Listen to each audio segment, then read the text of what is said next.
Y cualquiera que recibe en mi nombre a un niño como este, a mí me recibe. Porque el Hijo del Hombre ha venido para salvar lo que se había perdido. Y con esta porción de la palabra del Señor que se encuentra en el capítulo 18 de Mateo, versículos 5 y 11, continuamos con este primer nivel y estamos en presencia de la clase número 2 de este curso para maestros de niños, confirmando los pequeños en Cristo. Y en la clase anterior decíamos que cualquiera puede hacer tropezar a un niño, según dijo Jesús en Mateo 18, versículos del 6 al 9. Y a veces, tristemente, el peor tropiezo que tienen los niños hoy en día es precisamente por sus propios padres, por sus propias familias. Y los padres muchas veces por falta de conocimiento, muchas veces también por la dureza de sus corazones, le dicen hasta palabras a los niños que en vez de causarle bendición, le causan maldición.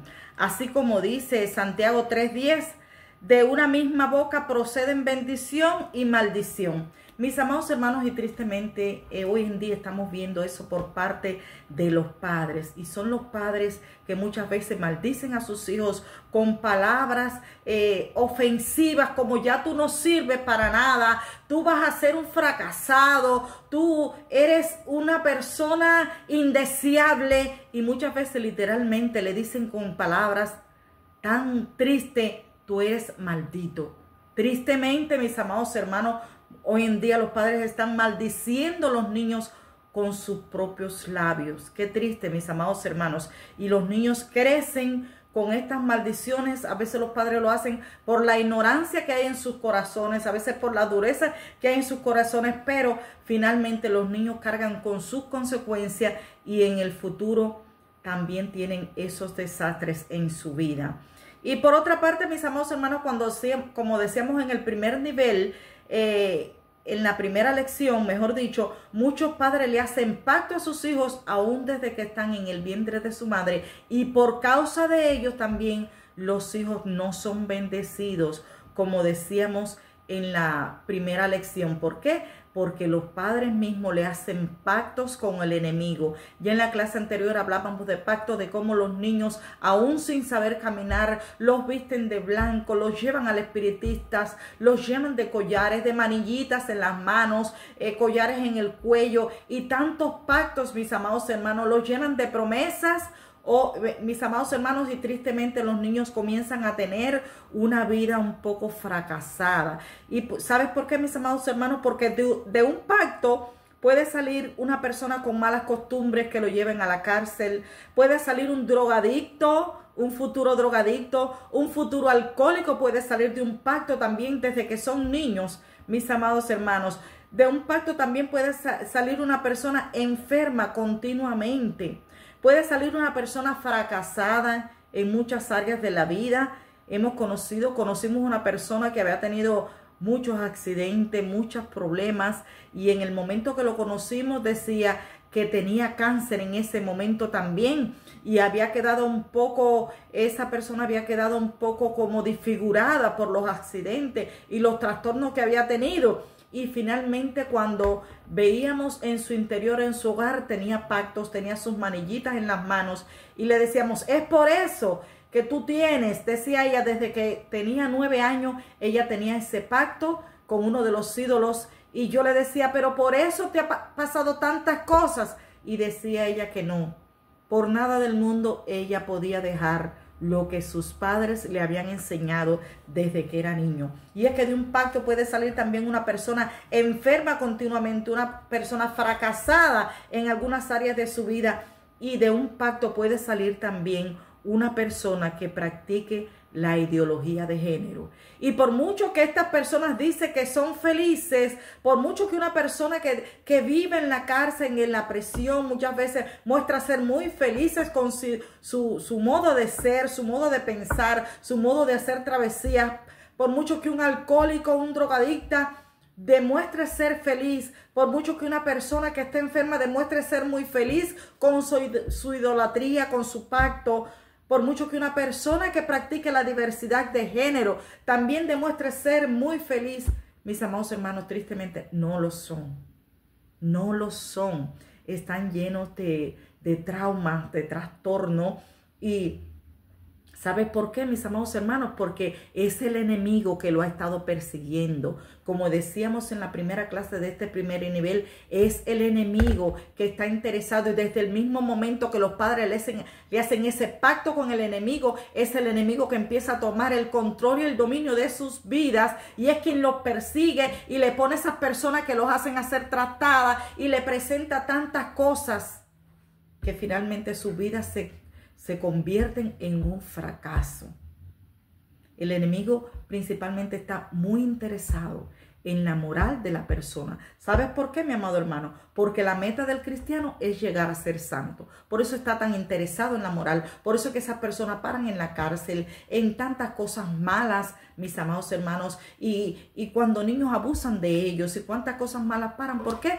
Porque el enemigo está interesado en la moral del ser humano, porque la meta del cristiano o de la persona es llegar a ser santo. Como dice la palabra del Señor en Primera de Pedro, capítulo 1, versículo 15 al 16, sino como aquel que os llamó es santo, sed también vosotros santos en toda vuestra manera de vivir, porque escrito está, sed santos porque yo soy santo. Y es por eso que todas esas personas que tienen esos pactos, que muchos lo tienen desde que están en el vientre de su madre, el enemigo le ataca en su moral y son presidiarios toda su vida, y son alcohólicos y practican la diversidad de géneros y son drogadictos y tantas cosas que atentan contra su moral, porque el enemigo lo que más le interesa de la persona es la moral de la persona. Por tanto, mis amados hermanos, trabajemos con los niños que se presentan en el templo, comenzando aún desde que la madre está embarazada. ¿Y cómo lo vamos a hacer? Formando un equipo de trabajo en nuestras iglesias. Y este es el objetivo de este curso, el objetivo principal de este curso, Confirmando a los Pequeños en Cristo, es que usted, que en su iglesia forme un equipo de trabajo para trabajar con los niños que se presentan en el templo, comenzando aún desde que la madre está embarazada. Y veamos las características que debe tener este equipo de trabajo para que cumpla su objetivo. Mis amados hermanos, le diremos un formato a continuación que se aplique de acuerdo a las características de la iglesia. Es decir, si la iglesia es muy pequeña, un solo hermano puede realizar varias funciones, pero nos vamos a acercar más cuando la iglesia es grande en membresía, y creemos que su iglesia, si ahora mismo no es grande, va a ser grande en membresía, porque usted va a trabajar para la gloria del Señor, para que su ministerio crezca en gran manera. Y en primer lugar, vamos a ver las características que debe tener este equipo de trabajo que usted puede formar en su iglesia para poder darle seguimiento a los niños que se presentan en el templo. En primer lugar, el equipo de trabajo debe estar compuesto por un secretario, un tesorero y hermanos que realicen la visitación. En segundo lugar, los miembros del equipo de trabajo deben ser llamados por Dios o tener pasión por el ministerio. Son pasos tan sencillos, mis amados hermanos, que se pueden hacer en sus iglesias, que el Señor le va a bendecir grandemente si usted a partir de este momento trabaja en base a traer a esos niños que se presentan en el templo a través de sus padres y sus familias.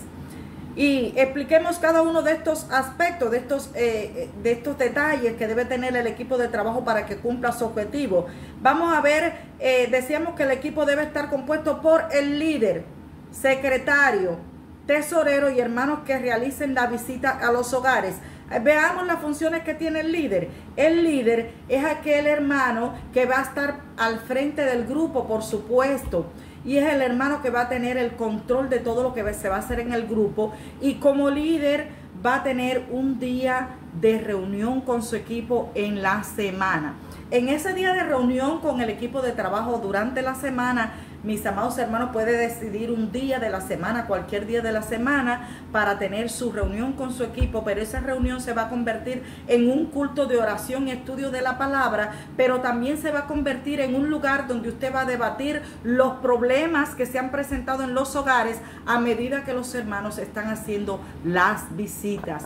Entonces el líder tiene esa responsabilidad de reunirse semanalmente con su equipo de trabajo, debatir las dificultades que se han encontrado en la familia, que verá cuántas dificultades se van a presentar, mis hermanos, y orar por esas necesidades. Es decir, planteamos las necesidades que hay en los hogares en el grupo y comenzamos a orar. Si es posible, mis amados hermanos, ayunar por esos hogares que tienen problemas y dificultades tan difíciles.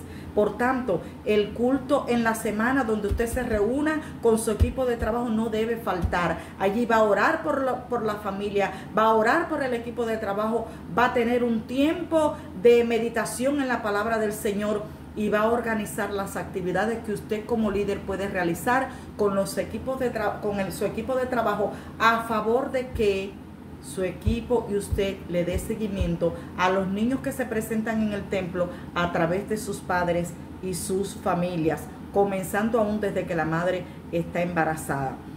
Ya vimos que el líder debe hacer debe hacer esa reunión semanal.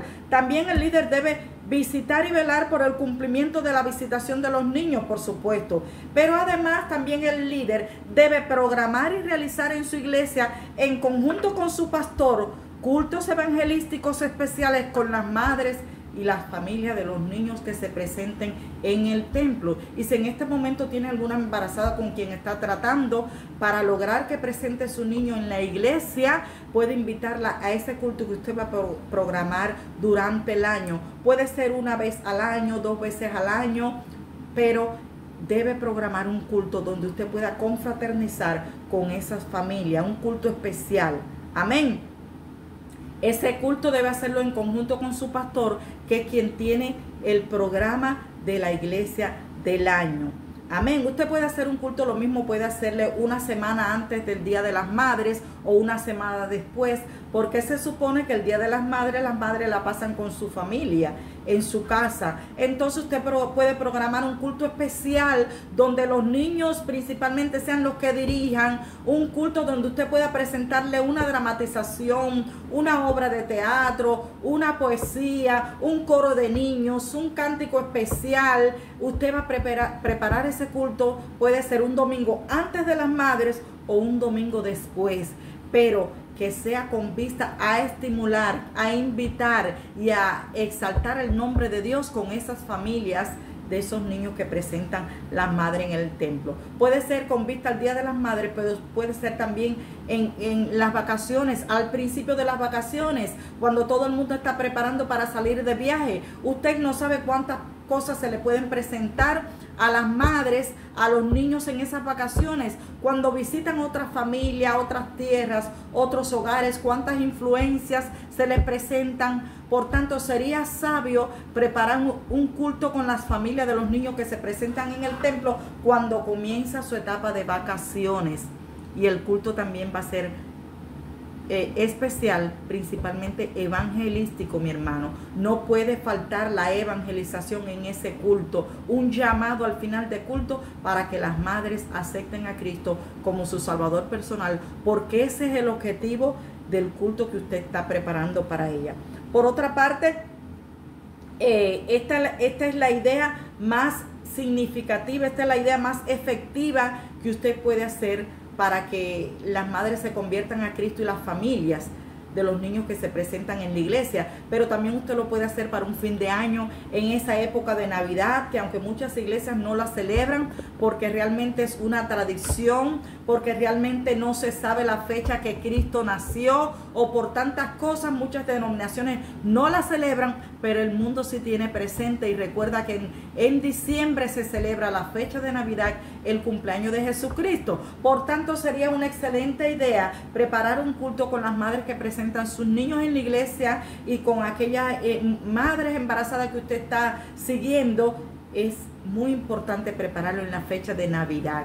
Así le habla del Cristo que nació allí en Belén de Judea, que también puede nacer en sus corazones con dramas, himnos especiales, cánticos especiales, coros dirigidos por los niños, de modo que al final usted haga un llamado, o el pastor o el predicador haga un llamado que conlleven a las madres a aceptar a Cristo como su Salvador personal. El líder del grupo debe crear iniciativas que contribuyan a atraer esas familias el hacer un llamado, una visita. El líder del grupo debe estar al pendiente de todo lo que sucede en ese culto y de todas las actividades que se pueden hacer para atraer a las madres y a las familias de los niños que se presentan en la iglesia. Y hablábamos también de que el equipo de trabajo debe tener un secretario. ¿Por qué debe tener un secretario? El secretario va a ser aquel encargado de recoger ofrendas en su culto que usted tiene durante la semana con el equipo de trabajo. Mis amados hermanos, usted dirá, ¿por qué el secretario? El secretario, mejor dicho, el secretario es quien va a anotar, disculpe, es quien va a anotar a los niños que se presentan en el templo, pero el secretario va a ser el encargado de hacer un listado general y un listado por reparto, es decir, un libro de control de los niños. Puede hacer el listado general y el listado por repartos. Y también, ¿qué facilita esto? El listado general es donde usted va a anotar los niños en el mismo momento que lo presenta en la iglesia y va a estar compuesta por nombre, apellidos y todos los datos del niño, lo que le facilitará la visitación. Si su iglesia es grande, puede hacer un listado por reparto, donde usted coloque en cada reparto los niños que son de ese reparto determinado. Amén. Y entonces los hermanos van a tomar un reparto específico para visitar, de modo que se haga más fácil el seguimiento a esos niños. Amén. Pero también usted puede elaborar como secretario algunas libreticas de control de visita, donde usted va a anotar las visitas que le hace al niño, la fecha en que le hace la visita, el problema que tiene en el hogar, si es cristiano, si es mixto, y toda una secuencia de actividades que usted haga en ese hogar que está visitando de ese niño que se ha presentado en el templo. Es el secretario quien anota a los niños también en su libro de control cuando se presentan en la iglesia. Y en tercer lugar, el equipo de trabajo debe estar formado por un tesorero. Ahora es que viene la función del tesorero. ¿Qué va a hacer el tesorero? El tesorero es quien recoge las ofrendas en ese tiempo que usted tiene con de reunión con el equipo de trabajo durante la semana. El tesorero siempre va a recoger unas ofrendas. ¿Para qué? Para que las actividades que usted realice con los niños que se presentan en la iglesia y sus familias no afecten la economía de la iglesia. También el tesorero puede promover ofrendas de diferentes maneras, en la venta de una comida, en la rifa de algo, de modo que no afecte la economía de la iglesia, y también que usted pueda hacer actividades relacionadas con este ministerio, ya sea un cumpleaños colectivo cada 6 meses, o cada un año anualmente. Puede hacer un cumpleaños colectivo, puede regalarle a cada niño un presente, puede regalarle tal vez algo a la mujer cuando da luz a su bebé, y puede utilizar también esas ofrendas en las actividades que usted haga para las madres y las familias que presentan a los niños en el templo.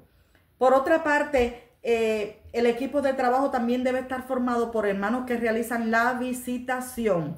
Y referente a los hermanos que realizan la visitación, pudiéramos decir que en la visita a los hogares deben ir como mínimo 2 hermanos. Siempre uno que tenga capacidad y entendimiento para enseñar, para evangelizar o para orar por las familias. Tal vez usted no tiene mucha capacidad para enseñar, pero al menos orar. No debe faltar la oración en los hogares. Cuando usted va a la práctica se dará cuenta que la mayoría de los hogares tienen problemas principalmente espirituales. Sí, mi hermano, los hogares tienen problemas económicos, problemas materiales, necesidades materiales. Los niños muchas veces tienen problemas de ropas, de zapatos, pero el peor problema que tienen los hogares son problemas espirituales, sobre todo cuando no conocen a Cristo, la familia. Muchos cristianos, usted se va a encontrar, mejor dicho, muchas familias que viven en su casa, se practica la idolatría y se practica tantas cosas que son ajenas a la voluntad de Dios. Y muchos niños se van a encontrar que no pueden dormir, que lloran mucho, que se enferman, que tienen problemas de salud, que tienen tantas cosas. Y es necesario que usted al menos haga una oración en ese hogar, en presencia de la familia, para que ellos vean a Dios obrando en las necesidades principalmente espirituales de su familia. Entonces, mis amados hermanos, decíamos por otra parte que los miembros del equipo de trabajo deben ser llamados por Dios. En cuanto a la visitación en los hogares, es importante que los hogares tengan hermanos fijos de visitación para que se familiaricen con la familia. Amén. Para que haya más familiaridad, ya lo conocen, ya saben lo que le van a decir, saben lo que le van a plantear. Amén. Pero decíamos también que el equipo de trabajo, es decir, los miembros del equipo de trabajo deben ser llamados por Dios o tener pasión por el ministerio. Dice en Mateo 28:19, por tanto, id y haced discípulos a todas las naciones, bautizándolos en el nombre del Padre y del Hijo y del Espíritu Santo.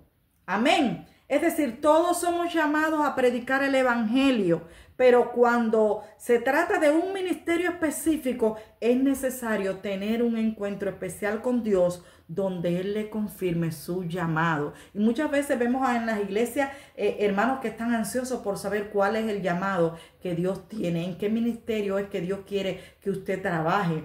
Y eso solo se obtiene en un tiempo de intimidad con nuestro Señor. No es lo mismo tener pasión por un ministerio que tener el llamado de Dios para trabajar en un ministerio. Hay personas que son pastores simplemente porque sienten pasión por trabajar en una iglesia. Y muchas veces, mis amados hermanos, ha sucedido que hay personas que han acogido o se han dado la tarea de ser pastor, de trabajar en el pastorado. Pudiéramos decir que este es uno de los rangos más grandes de la obra de Dios, y se han dado simplemente porque han sentido pasión, pero sin embargo no han tenido ese tiempo de intimidad con Dios donde el Señor le confirme el llamado. Y muchas veces cuando vienen las pruebas, las dificultades, les son tan difíciles de soportar que han dejado la obra de Dios y no han podido soportar las pruebas y las dificultades. Por tanto, si usted siente pasión por su ministerio, es muy importante que tenga su tiempo de intimidad con el Señor para que el Señor le confirme su llamado.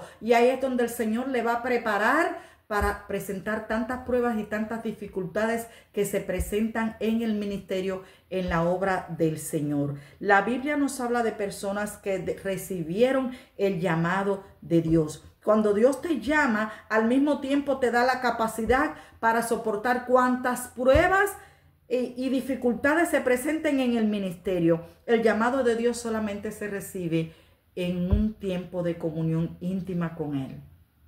Debes pasar tiempo de comunión íntima con el Señor. Si es posible, dedicar tiempo de ayuno, de oración, donde el Señor te hable, para que puedas desarrollar un ministerio de éxito y puedas enfrentar tantas dificultades que se presentan en el camino. Y a la luz de la Biblia vemos que todas las personas que desarrollaron un ministerio en la obra de Dios fueron llamadas por Dios. Si vamos allí a Moisés, que fue el primero que el Señor llamó para que sacara a su pueblo Israel de Egipto, Moisés recibió el llamado de Dios. Tal vez cuando menos él se lo imaginaba, cuando estaba apacentando las ovejas de su suegro Jetro. Allí en aquella zarza, él vio que la zarza ardía y no se quemaba y no se consumía. Y es cuando se acercó y Dios lo llamó y le dijo: ve y saca a mi pueblo Israel de Egipto, porque mi pueblo está clamando a mí, mi pueblo está orando a mí, por tanto tú eres la persona indicada. En otras palabras le dijo el Señor, que vas a sacar a mi pueblo Israel de Egipto. Mi amado hermano que me escuchas, tal vez tú eres esa persona, que hay mucha gente que está esperando que tú le saques de este Egipto, del mundo de pecado, de la esclavitud, de la esclavitud del pecado. Tal vez tu propia familia está sumergida en la idolatría, en el vicio, en la droga, en las tantas cosas. Tal vez tú eres esa persona que tiene familiares que viven en la cárcel, que están practicando la ideología de género. Tal vez eres esa persona que tiene una familia que es alcohólico o que es netamente una persona fracasada en la vida. Tal vez tú eres esa persona que tienes un desastre en tu familia. Pero Dios quiere que te pongas en comunión con Él para que recibas el llamado. Y tal vez tu llamado es sacarlo de ese Egipto, sacarlo de ese mundo de esclavitud, de pecado donde están sumergidos. Primero puedes sacar a tu familia, pero Dios quiere también que recibas el llamado de Él para trabajar con esos niños y con esa familia que se presentan en el templo, que tienen tantas dificultades como las que se te pueden presentar a ti y a mí también. Entonces, mis amados hermanos, Moisés fue ese hombre. El problema no era en su familia. No, tal vez el faraón no tenía tantos problemas, pero sus hermanos, mejor dicho, la familia donde él se crió, no tenían tantos problemas. Pero su propia familia sí estaban en la esclavitud allá en Egipto. No solamente estaban sirviendo de esclavos, sino que estaban en la esclavitud de la idolatría y de tantas cosas que se practicaban allí en Egipto. Si vamos allí a Ezequiel, dice la Biblia que Ezequiel fue llamado por Dios en medio de los cautivos y Dios le dijo: yo te voy a mandar a un pueblo duro de cerviz, pero te escuchen o dejen de escuchar, lo importante es que ellos sepan que hubo profeta entre ellos. No sé si tú serás ese Ezequiel que está viviendo en un pueblo duro de cerviz, pero Dios quiere que ellos sepan que hay profeta entre ellos. Y quién sabe si en este peregrinar con Dios, ellos también van a tener un encuentro con Dios, como tú lo tuviste en una ocasión. Entonces, Ezequiel también fue llamado por Dios en medio de los cautivos. Jeremías fue aquel hombre que cuando Dios lo llamó, él le dijo: yo soy un niño, pero Dios le dijo a Jeremías: eres un niño, pero donde quiera que te mande, tú vas a ir. Tú eres el escogido, tú eres profeta para las naciones. Saben, mis amados hermanos, que aunque Jeremías presentó muchas dificultades en el ministerio y aunque en una ocasión dijo: no me acordaré más de él, cuando Jeremías vio que las pruebas le atormentaban, porque el sacerdote Pasur, principal del templo en aquella época, en vez de recibir la palabra de Dios que Jeremías le había llegado, le cayó a latigazos. Y cuánto sufrimiento tenía Jeremías. Y Jeremías llegó al punto de que dijo: no me acordaré más de él, de Dios, ni hablaré más en su nombre. Pero dice que hubo un fuego en su interior que lo conmovió, y es el fuego del Espíritu Santo que le confirmó que verdaderamente él era llamado por Dios para desarrollar ese ministerio profético que el Señor le había puesto en aquel lugar.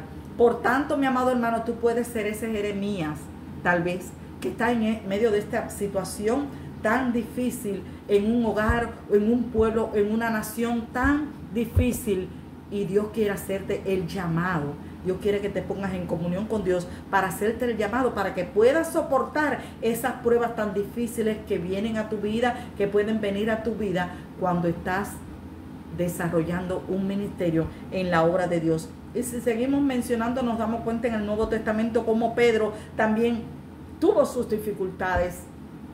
Pedro hasta negó a Jesús, pero cuando verdaderamente tuvo un encuentro con Jesús, cuando Jesús le dijo: Pedro, verdaderamente tú me amas, apacienta mis ovejas, aliméntalas, enséñalas, pastorea mis ovejas. Él se puso a cuenta con el Señor, mis amados hermanos, y permaneció todo el tiempo allí. Después que Jesús ascendió al cielo, fue Pedro el que empezó a organizar reuniones y a mantenerse en oración, hasta que allí en el aposento alto recibió la bendición del Espíritu Santo, cuando se derramó sobre todos los que estaban allí en el aposento alto en el Pentecostés. Mis amados hermanos, pero ¿qué tal si hablamos de Saulo de Tarso? Un hombre que, a pesar de que amaba a Dios, ni siquiera lo conocía, no sabía que Cristo había llegado, pero por muy duro que estaba su corazón por dentro, mis amados hermanos, que estaba planificando arrestar a los cristianos, era lo que tenía en su corazón. Cuando él recibió el llamado de Dios,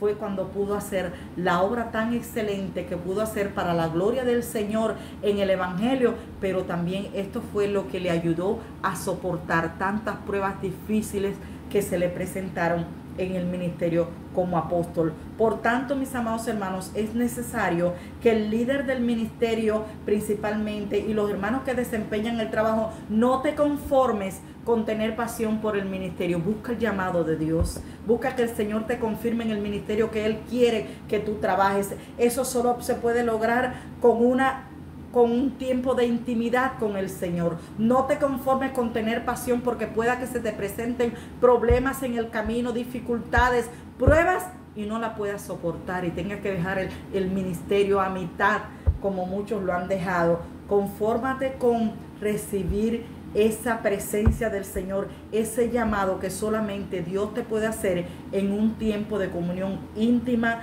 con Él. Dios quiere que tengas un ministerio de éxito. Por tanto, complete su equipo de trabajo con el líder, secretario, un tesorero y hermanos que realicen la visitación a los hogares, y busque del Señor en la intimidad para que Él te confirme su llamado de trabajar con los niños y puedas resistir tantas pruebas y tantas dificultades que puedes venir al ministerio. No solamente puedas soportar las pruebas y las dificultades, sino que cuando ores por un niño se sane, y cuando ores por la familia se convierta a Cristo, y cuando hagas el culto en la iglesia, todos los que vayan tengan un encuentro con Jesús, porque verdaderamente están en presencia, o el líder o los hermanos que están desarrollando esa actividad en la iglesia verdaderamente han tenido el llamado con Dios en la intimidad.